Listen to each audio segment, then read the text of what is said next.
యోగో యోగవిదాం నేత ప్రధాన పురుషేశ్వరః నారసింహవపు శ్రీమాన్ కేశవః పురుషోత్తమః.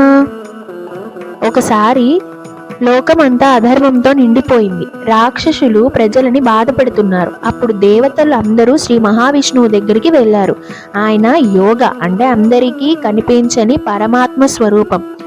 యోగ విధాం నేత అంటే యోగులకు మార్గం చూపించే గురువు. కానీ భక్తులకు కష్టం వస్తే ఆయన శాంతంగా కూర్చొని చూడడు.